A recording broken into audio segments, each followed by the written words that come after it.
Hello दोस्तों, मैं मोहित पालीवाल आपके अपने यूट्यूब चैनल में आपका स्वागत करता हूं। तो आज हम आईपीसी का पार्ट 4 आपको कराने जा रहे हैं। बहुत मोस्ट इम्पोर्टेंट पार्ट है। आज से हम धाराएं स्टार्ट कर रहे हैं। मैंने आपको सभी धाराएं पिछले पार्ट में करा दी थी 511 तक। आज हम उनके बारे में एक एक चीज़ को डिटेल वाइज समझेंगे। ठीक है दोस्तों, तो चलते हैं आज का जो पार्ट 4 है वो स्टार्ट करते हैं। अध्याय 1 में धारा 1 से 5 तक दी गई है। उसमें क्या दिया गया है आपको? इंट्रोडक्शन, प्रस्तावना। ठीक है। धारा 1 में नाम दिया गया है, यानी इंट्रोडक्शन, टाइटल दिया गया है, उद्देश्य दिया गया है। ठीक है। किसी भी मतलब आप देखते हो ना, सबसे पहले आप कहीं जाते हो तो अपना इंट्रोडक्शन देते हो, ऐसे ही इसमें इंट्रोडक्शन ही अपने बारे में बताता है। ठीक है। और इसमें इंट्रोडक्शन यह अधिनियम भारतीय दंड संहिता या आईपीसी कहलाएगा। ठीक है। बी है परिवर्तन का विस्तार, कहाँ कहाँ लागू होती है या। ठीक है।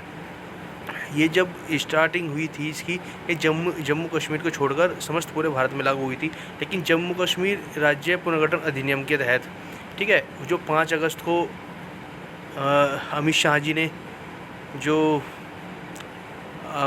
बताया था पूरे देश को, ठीक है, कि ये अधिनियम लागू होगा। ठीक है। और वो 9 अगस्त 2019 को राष्ट्रपति की मंजूरी मिल गई थी इसको।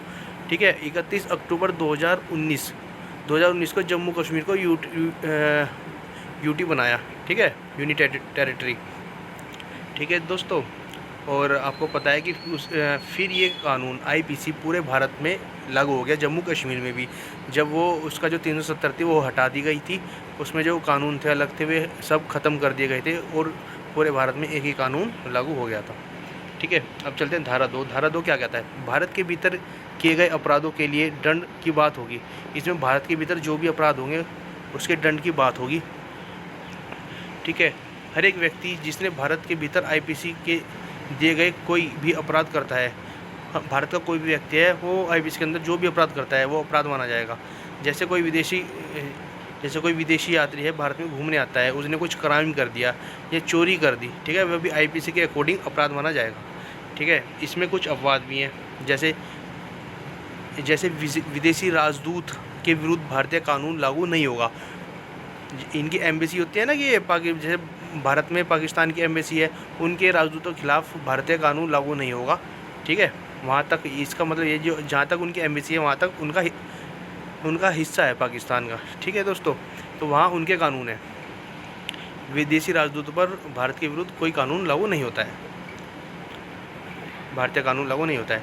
अब चलिए धारा 3। धारा 3 में क्या कहा गया है? भारत के परे किए गए अपराध परंतु उसके भीतर वो अपराध है, यानी भारत के, जैसे हम एग्जाम्पल समझते हैं, जैसे हमने कोई क्राइम विदेश में किया है लेकिन हमारा संबंध भारत से है।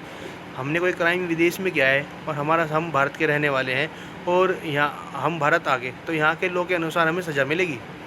अगर उन्होंने विदेशी नागरिक ने इंडियन पुलिस को कॉन्टैक्ट किया जहाँ के तुम हो, तो जाँच पड़ताल की, तो वो पुलिस तुम्हें पकड़ेगी।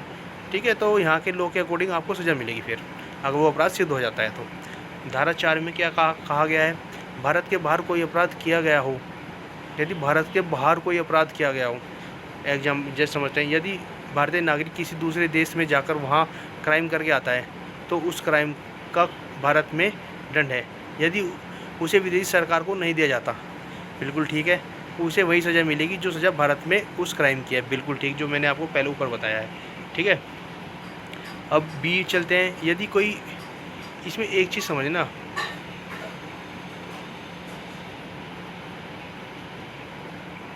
ठीक है, अब बी में है कोई व्यक्ति का संबंध है। कोई व्यक्ति कोई भी शिप, एयरक्राफ्ट, जहाज पर अपराध करता है तो वह अपराध भी रजिस्टर्ड होना चाहिए। ठीक है दोस्तों। अब सी, कोई व्यक्ति पाकिस्तान में रहकर मुंबई के बैंक के जो सर्वर उसको हैक करता है तो वो भी एक अपराध माना जाएगा, नहीं, साइबर अटैक माना जाएगा। ठीक है दोस्तों, तो ये आज का पार्ट 4 है। ठीक है। और आपको कैसा लगा प्लीज़ ज़रूर बताएं, लाइक और कमेंट ज़रूर करें और सब्सक्राइब करना ना भूलें और दूसरों को भी शेयर करें। ठीक है दोस्तों, मैं शॉर्ट वीडियो बनाता हूँ आपके लिए, इसीलिए कि आपको अच्छे से समझ में आ सके, और बहुत अच्छे से आपको समझाने की कोशिश की है। ठीक है दोस्तों, वीडियो को सब्सक्राइब करना ना भूलें। Thank you.